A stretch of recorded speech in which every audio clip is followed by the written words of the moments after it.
Hey, how's it going? Kenny here, and welcome back to Non-League to Giants and the beginning of Season 11, where we start off the season at home to Chelsea. So, unfortunately, in the last episode there, if you watched it, of course, you will know that it was pretty disastrous for us coming into it. We managed to finish 6th in the league, which wasn't too bad, I guess. Back-to-back 6th place finishes. I'm guessing I would like to have some sort of progression this season. And maybe you could see us even finish in the top 4. We shall see. Easier said than done, that is for sure. But yeah, last season we finished 6th. And of course, the season before that we finished 6th as well. So I'd like to at least finish 5th this season. But if we could crack the top 4, I think that would be fantastic. And of course, we ended off the season losing in the 92nd minute of the FA Cup final to local rivals Brighton. That was devastating. I was pretty sure that took away our Europa League place for next season. And we'll be playing the Europa Conference League. But now I'm a little bit confused because it's saying we are playing in the Europa League this season. Despite Brighton, as you can see there, winning the FA Cup. If you actually look at the teams here, you've got 8 of us in continental competitions. And normally I'd say it's gone down to a glitch of some sort. Sometimes it happens in FootballManager like this. It's happened to me in the past where it says I'm playing in the Europa League. I'm actually playing the Europa Conference League. But you actually look at the teams here. We've got 5 teams playing in the Champions League. So I actually genuinely think we're playing in the Europa League next season. So, or this season, shall I say. So, it's good the fact that Brighton haven't taken away our Europa League place. Of course, it can't take away the fact that we lost the FA Cup final. And that would have been our first major piece of silverware. But it looks like there's some sort of silver linings. It looks like we're playing in the Europa League. Obviously, it will not be confirmed until the draw has taken place. But as it stands, I'm pretty sure we're playing in the Europa League this season again, which should be, very, very nice. I'd like to have another crack at the Europa League, to be honest. And obviously, if we get as successful as I hope we do, then we won't ever qualify for the Europa League again. But being as this season, I'd like to play in the Europa League over the Europa Conference League. We really didn't go out well in the Europa League last season as well, of course. We had a, 5.03 XG, I think it was, at home to Celta Vigo. And we drew the game 1-1 and lost on penalties in the quarter-final. That was devastating as well. But I guess you can say that we've made strides as a club. We came close to winning silverware last season. And to be honest, we could have easily won a double last season. If we would have done what we set out to do, we would have ended up with that double. Brighton in the FA Cup final did so well to beat Man City and Man United to get there. To lose the final was devastating. And of course, we were one of the favourites for the Europa League, and we should have got through Celta Vigo rather comfortably. So I'm optimistic about this season. I'm very optimistic about the season. Let's aim high. Obviously, a top half finish is the bare minimum now at the club these days.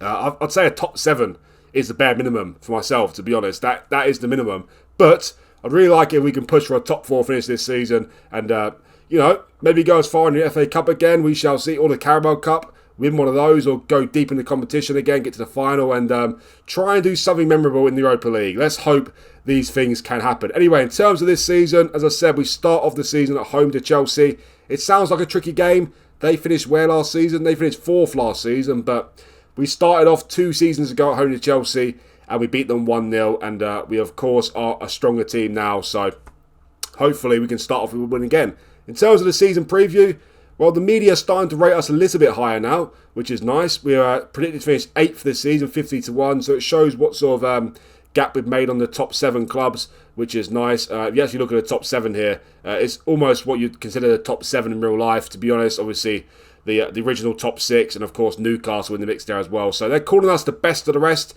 as you'd say it. I'd argue the fact that we're better than Tottenham, to be honest. We finished above them the last 2 seasons. I think we finished above them the last 3 seasons, to be honest. Tottenham are not better than us. They finished 10th last season, 9th the season before that, and 15th the season before that. So we have finished above them 3 seasons in a row. They are not better than us, Tottenham. We're a better team than them. So, yeah, looking at the season preview here, we're better than Tottenham. So I'd say 7th is the bare minimum. So, well, starting to get a little bit of pressure here now at the club. And it's about time we started to make some real progression. Finished 6th back-to-back the last 2 seasons. No shame in that. But we should have done better last season, to be honest. Not in terms of league finish, but in terms of winning a piece of silverware. Hopefully this season can be the season for us. Anyway, guys, obviously, new season, new transfers to talk of. We've got 50 million to spend in the summer window, so still not getting too much money to spend here at Portsmouth, to be honest. We're still operating on one of the lowest budgets in the league.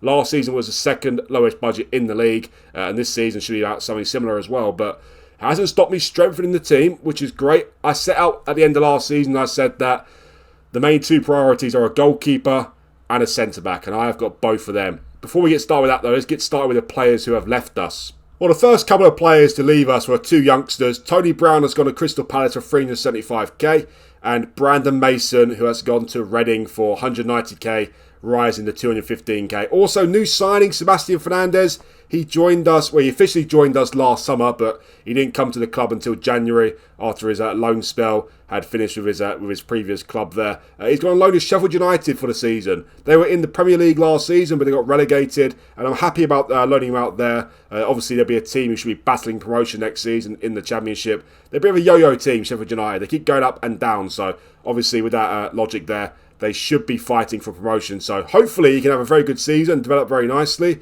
As you can see here, he's not too far away from being at the correct standard, to be honest. He's already improved a little bit since being here, and you can see where his potential is. He's only 19, about to turn 20 in the end of October, or middle of October, shall I say. So, yeah, I've got high hopes for Fernandez. He's got 16 leadership as well, which is nice. 16 strength, 16 balance as well. What's his best position, though? I'm not entirely sure.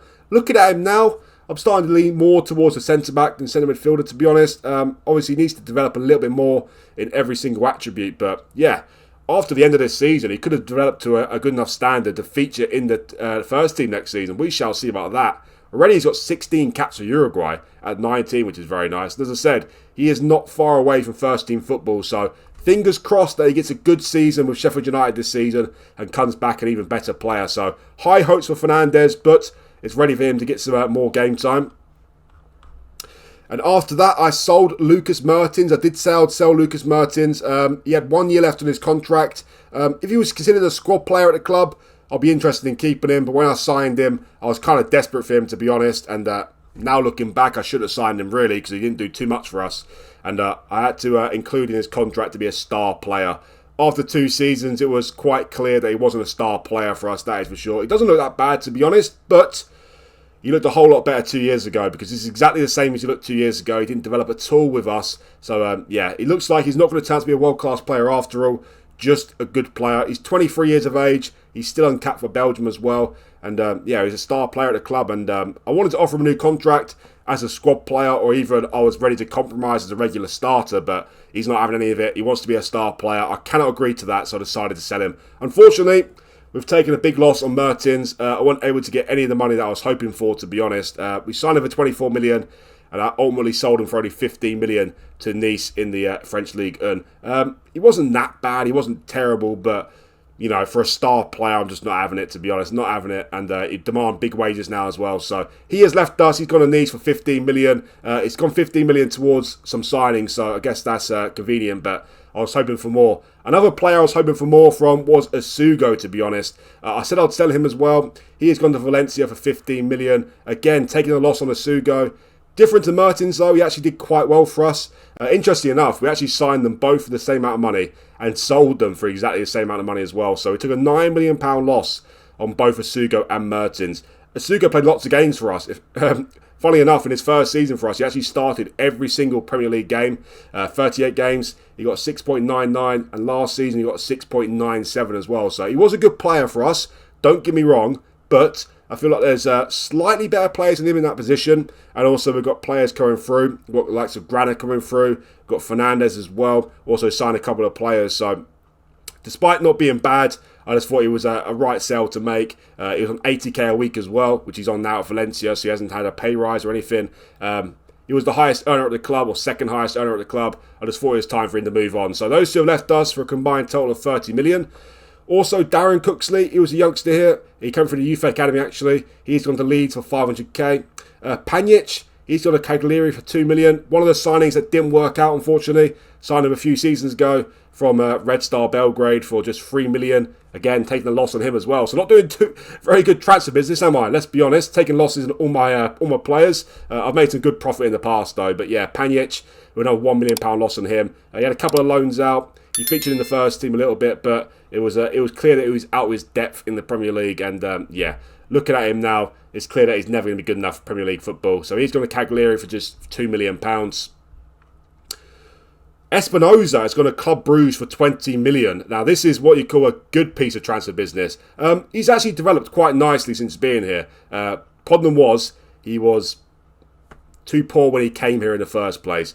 But the good news is, I only signed him for 850k. I loaned him out 3 times to MacArthur, Racing, and Bristol City last season. And as I said, he developed quite nicely in his times. He's turned out to be, he looks like a very good championship level goalkeeper. That's what his level is. And of course, with the Premier League, we're looking for a top 4 finish. Espinoza is not the goalkeeper we need these days. And for his value, to get £20 million for him, I think is, brilliant, to be honest.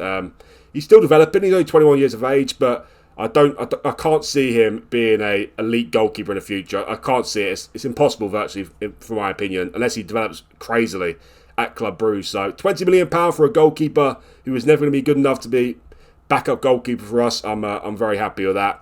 Another poor signing I made was Mihai Marius Andreas. He has gone to Spezia for £1 million. He hasn't developed very well at all, to be honest.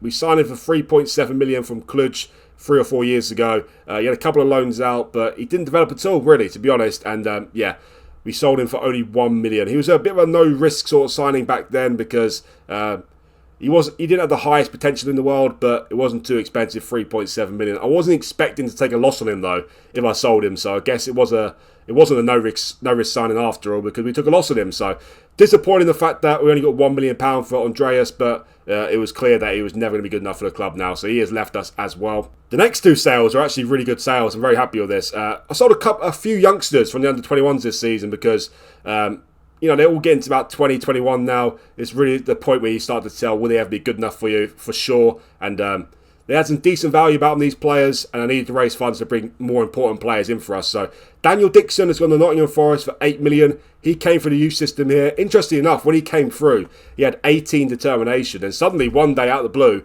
his determination just went down from 18 to 7. And it's stuck at 7 ever since then, which is never a good sign, especially for a young player. So he did really well last season in League 2 for Cambridge. He got 23 goals in 39 games, who are our feeder club these days, along with Accrington as well. And to get £8 million for him, I'm absolutely ecstatic with that, to be honest. He's not going to be good enough to be a Premier League level player in the future, in my opinion.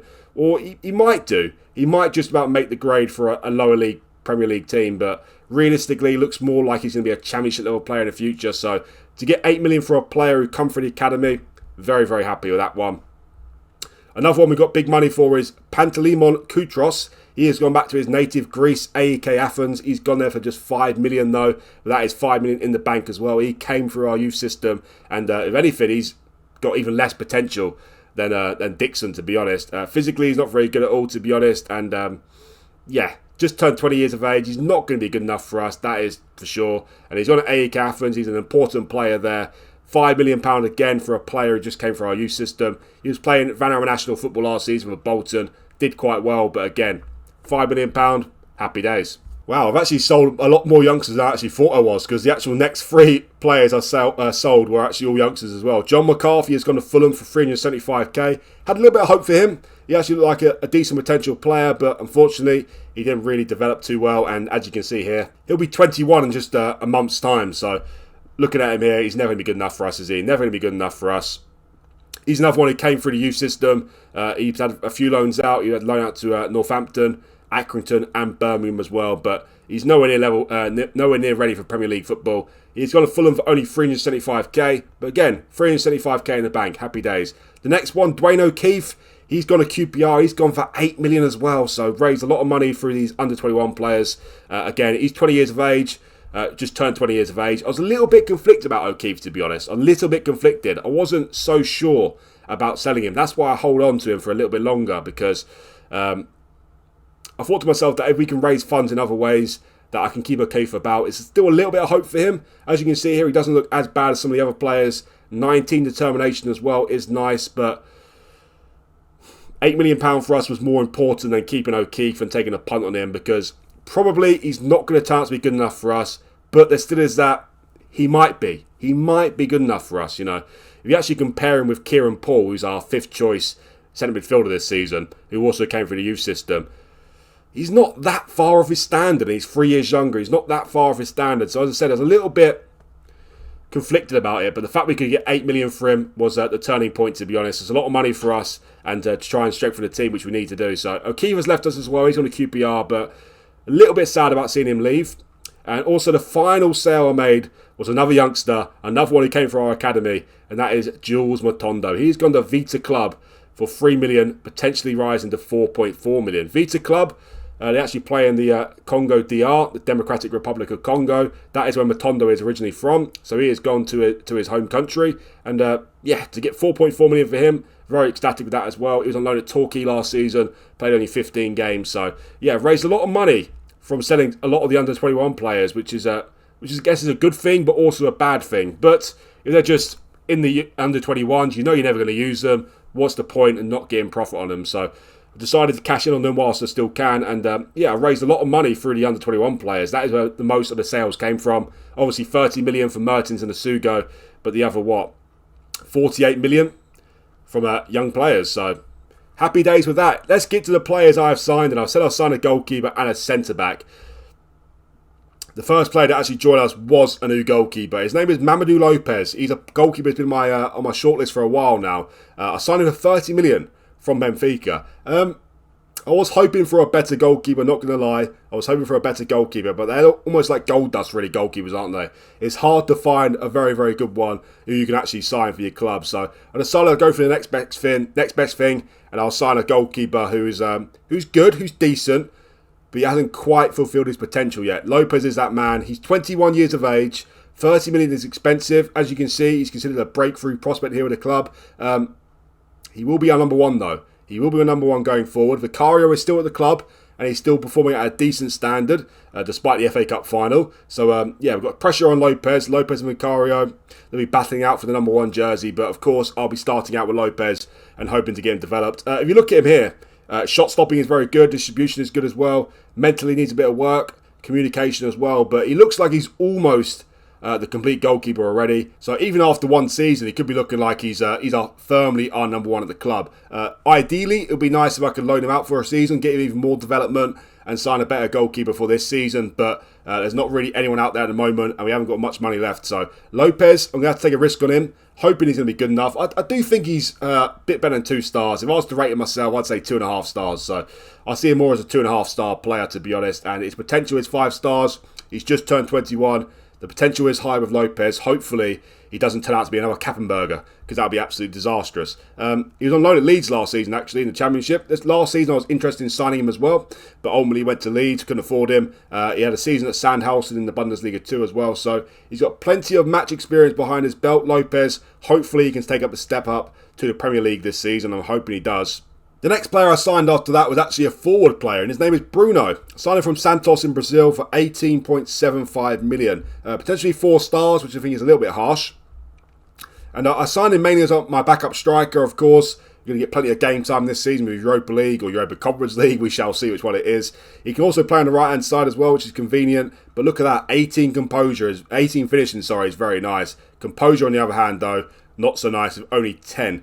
But he, of course, has got great potential. You look at him here, it just needs to work on his mental ability, and he can be a great, great striker for us. He's good in the air as well, which is nice. 14 heading. He's got decent jumping reach about him. He's 6 foot as well. So, high hopes for Bruno. Only just turned 20 years of age. He's considered a fringe player here as well, so he shouldn't moan about his playing time, which is nice. And the fact that he's versatile is great as well. So, very happy to sign Bruno. 18.75 million. Hopefully, is a success for us. After I signed Bruno, I actually made, probably the bargain of the window so far. I signed Peter Iliev. Yes, Iliev. Those of you who have been watching the series here, you'll know I had a player called Iliev, spelled exactly the same, and he's also Bulgarian as well. His name was Nikola Iliev, though, and we sold him last season. I'm pretty sure they have no relation, because Peter Iliev is a regen, well, Nikola Iliev is a real person. We signed him from Hertha Berlin for 8.25 million, and I'm very, very happy about this signing. He's a wonder kid. He's just 20 years of age, already got 10 caps for Bulgaria, and 4 goals as well, which is nice. And you look at him here, he looks rather good, doesn't he? He looks rather good. Mentally, again, a little bit on the weak side. Hopefully he can develop mentally. But the reason I like Iliev most of all as well is the fact that he can play numerous roles. He reminds me of a bit of a younger Acosta, to be honest. I'm going to play him... No, actually, no, because I've changed my mind now, actually. I'm mainly going to play him as a box-to-box midfielder, I think. but his best role is probably going to be Acosta's role as an attacking midfielder on support. But of course, Acosta is the number one attacking midfielder at the club still. He had the highest average rating in the club last season, and he's brilliant pretty much. So Iliev is going to come in.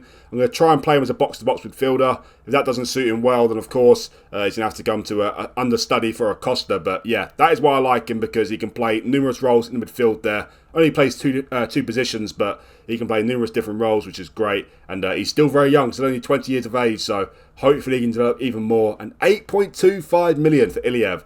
Can't believe we got him for so cheap, to be honest. Hertha Berlin only signed him last season, so they made profit on him, but 8.25 million is a bit on the cheap in my opinion, so hopefully Iliev can turn out to be better than his namesake.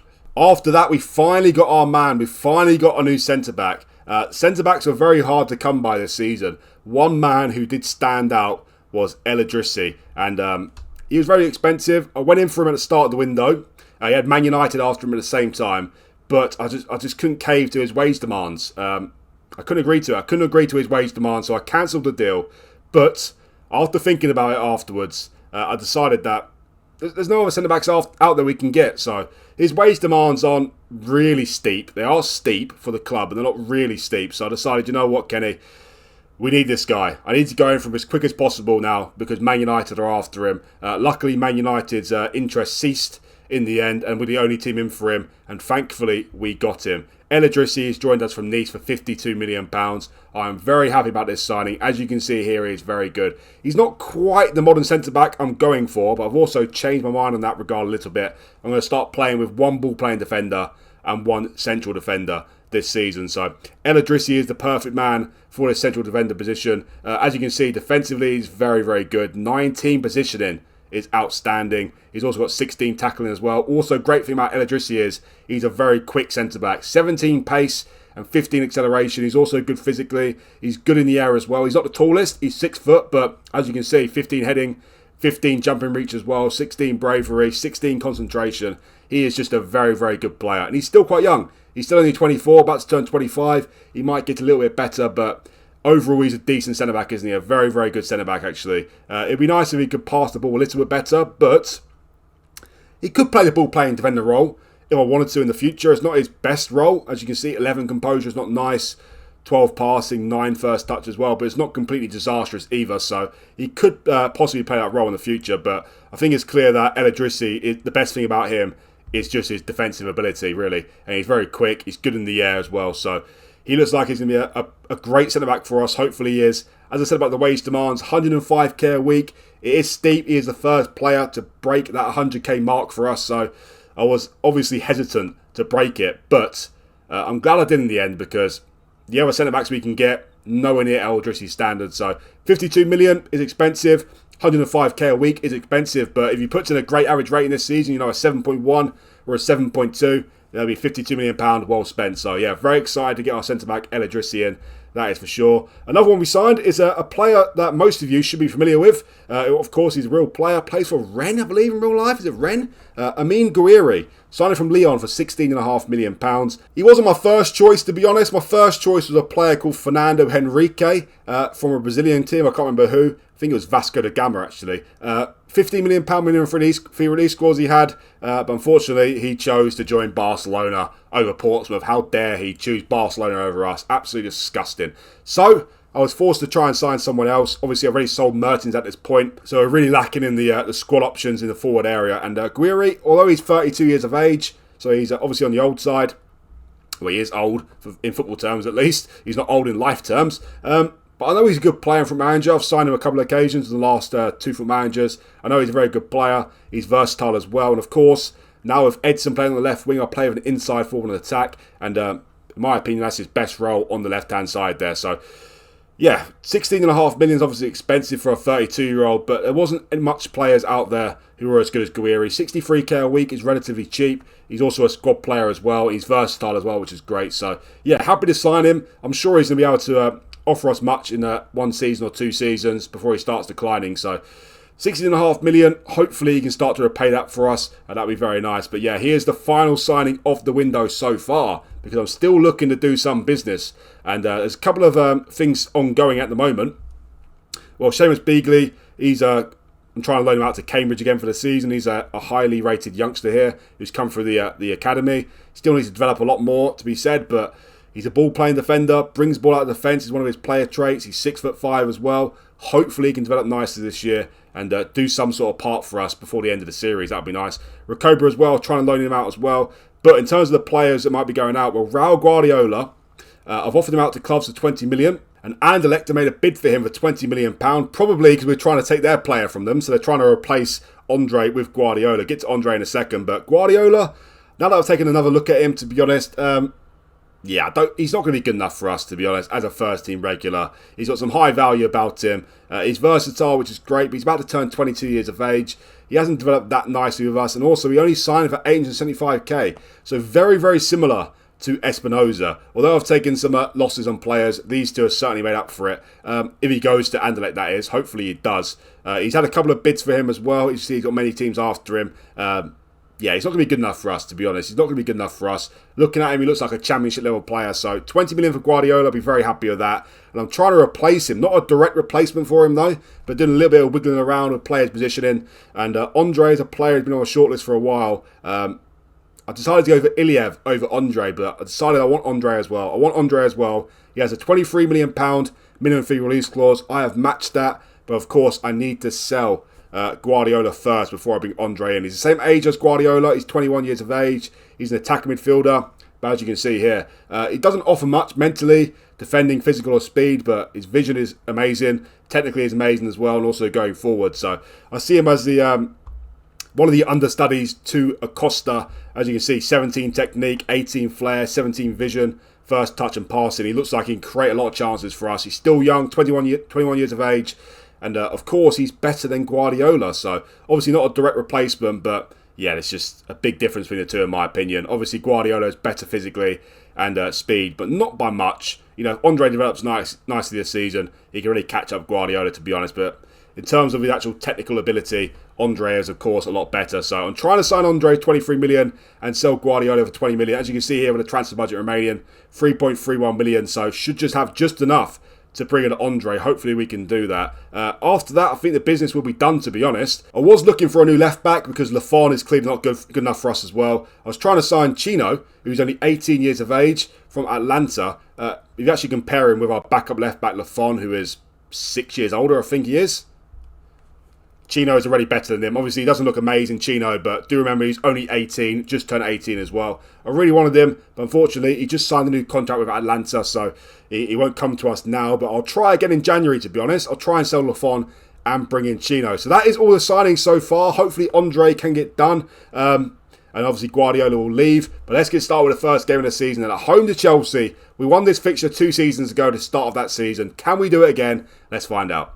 And in terms of the team sheet for the first game of the season, we've got Lopez in goal, De Jong right back, and Dequia left back, Alphonse and El Idrissi centre backs, and we've got Gonzalez, Moreno, and Acosta in midfield, Rocha on the right wing, Edson on the left wing, and Koric up front. So before we start, one thing I want to say is, I think my front four, are looking unbelievable now, to be honest. Are looking unbelievable. No new signings in the front four, not to start the season anyway, but the way they finished off the season was incredible. Rocha on the right wing was unbelievable in the second half of the season. Edson had a fantastic season. To think he started off the season last season as a fringe player with a 2-star ability setting from the assistant manager. Now he's a 4-star player. He had Liverpool after him. He had Man United after him as well. He's developed crazily this season as well. Last season, sorry. He's looking like twice the player, to be honest, already. And he's still only 21, so very excited with Edson on the left-hand side as well. Acosta speaks for himself. Such a consistent player at the club. He's also the new club captain as well. He deserves it. Last season was his best as of yet, but look at his consistency. 7 goals and 3 assists, then 9 and 7. Then last season, 10 goals and 6 assists with a 7.24 average rating. And we signed him for £4 million. £4 million we signed Acosta for, so he's very excited as well. And of course, Koric last season as well. He had a great first season for us. 17 goals in 32 games. Where was he in the FA Cup final? If we had Koric in the FA Cup final, it could have been a whole different story. But he had a great season last season. Hopefully he has another one this season. The defence is looking stronger as well. El Idrissi is making his debut today. So is Lopez as well in goal. Hopefully no howlers from him. They're the only 2 making their debut today. Guiri is on the bench. Bruno is on the bench as well. Iliev is starting off with a slight injury, unfortunately. Pellegrini starting with a slight injury as well. Lafon is on international duty. And Guevara is out between 6 days to 2 weeks. So, got a couple of players injured, which is disappointing. But also, I like the look of our team. It's looking strong. Can we start off with a win, though? Let's find out. Before we get started with this first game, guys, please remember that if you do like this video, hit that like button for me. If you're still watching at this point, then surely you must like the video. So do me a favour and hit that like button for me. It really does help out the video a lot. And also, if you're new around here, 1,000 subscribers is round the corner. Only 21 more to go. If you can help me out and reach that lovely milestone, it'd be much appreciated. So let's get started at home to Chelsea. As I said, we won this season 2 seasons ago. Won this game 2 seasons ago, should I say. So hopefully, we can start off the season with a win again. Also, big plans for the club. The board are searching for a new stadium. A new stadium area we can build a new stadium with. Whether we'll see it or not in a series is a different question. Obviously, you've got to find the area first, then they've got to build it. But they're looking for over 40,000 capacity stadium, which is very nice. Anyway, 6 minutes in, we've got our first highlight of the game. Here's Alphonse with the ball, and he's giving the ball away already. But then Gonzalez wins it back for us. He passes it to Andaquia. Now here's Edson. Oh, Edson. Go on, Edson. Cut it back, Edson. Courage. Oh, it's deflected for a corner, though. Also, I'm starting off the new season with the same tactic as I ended last season. Obviously, at the start of last season, I started off with a high press, high defensive line as well. Trigger press much more often, but when I switched back to the more pragmatic play with mid-block and standard defensive line, our results improved and we ended up finishing 6th in the league again. So I've decided to stick with the same tactic that we know and hopefully it can yield results. Anyway, we're starting off this game on the front foot here. Acosta shoots. Oh my word. Just over the bar from Acosta there. It looked like it was going in the back of the net. We are dominating these early stages against Chelsea. Now these are the sort of games that are very important for us. Very, very important for us. Alphonse, oh my word, he's hit the bar.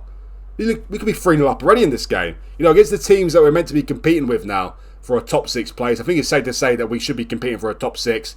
We finished 6th in the league 2 years in a row. So Chelsea are a direct rival of ours. So these are the games that matter the most, to be honest. We've got to win up some games against these big teams, especially at home. Home last season we were pretty good, to be honest. We were very solid at home. We can win against these teams. Away from home, different story though. Beat Man United away from home, but other than that, not too much. So hopefully we can do better against these teams. Anyway, we have dominated this game so far. Only 1 shot on target, but Chelsea had no shots on target so far in the game. But now it's gone very, very quiet. Let's demand some more here. Complete control of the match here. Chelsea are not creating anything, so I expect a little bit better, to be honest. Here's Moreno, wins the ball back. Here's Rocha. Rocha, shoot Rocha. Get in. Get in there. He started off the new season the way he ended off last season. He was absolutely unbelievable in that second half of the season. To be honest, in January time, I was very close to selling Rocha, to be honest. I got a £64 million bid from Bayern Munich for Rocha. Over instalments, though. And that probably was a good thing for me, because they offered £64 million up front.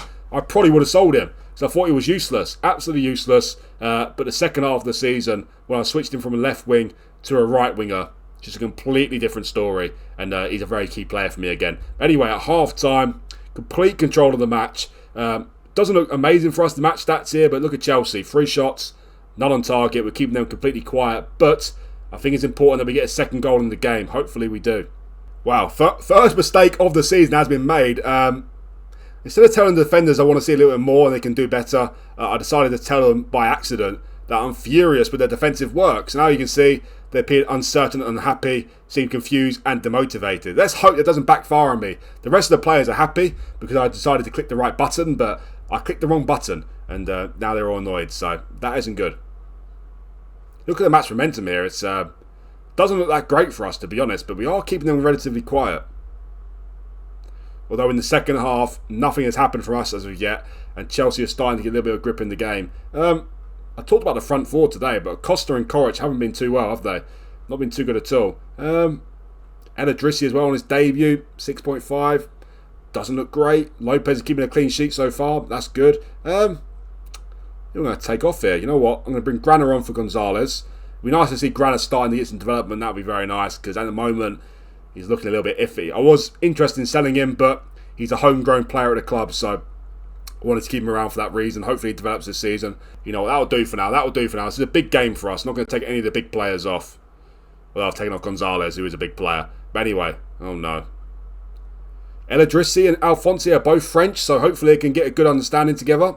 Vafali as well. He's Belgian, so he speaks French fluently, I believe. So hopefully that helps well with the team. We shall see with the partnership. Anyway, here's Acosta with the ball. Had a poor game so far. De Jong, shoot De Jong, shoot! He does shoot, it takes a deflection, hits the post though, and now it's cleared. De Jong starting off as the #1 right back this season as well, of course. He did better than Booth last season, but Booth can easily force him out of the team if he does well. Hopefully he does well. Anyway, remain on the highlight here. El Idrissi with good covering. Alright, still only 1-0 though. Hasn't been the greatest of starts of the season, but as I said, we can win these games against the big teams. That can be very important for us come end of the season. 20 minutes to go here. Been quite a cagey affair. Now Roche has given the ball away. Oh no. Lopez with not the most confident of stops, but a stop nonetheless. At the moment he's done quite well. 70 minutes, no mistakes, and a clean sheet. That's great. El Idrissi with 6.5 today. Not been as impressive, but... oh dear.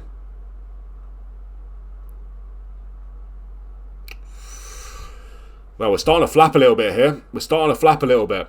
I'm not liking it. I'm not liking it at all. I'm going to take Acosta off. I'm going to bring on... no, I can't take Acosta off and bring on Paul. That's just stupid. You know what I'm going to do, though? I'm going to put Moreno back a little bit. I'm going to put Acosta back in the midfield as well. And...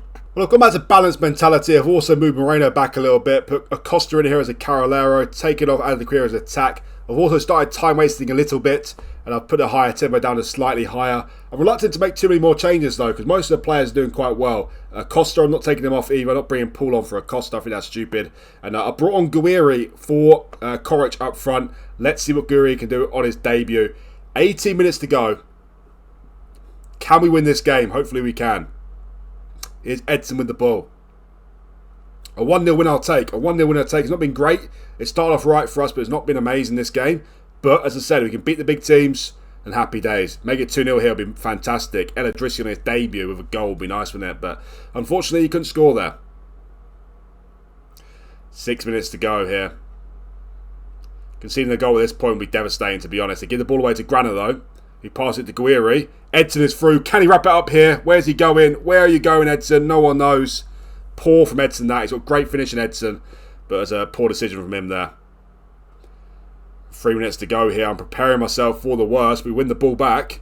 Oh my word. Don't blow this opportunity. What's he done in the first place? What has he done in the first place? What has he done there? That was pathetic. Went out 3 against... anyway, Guiri's through. Is he offside?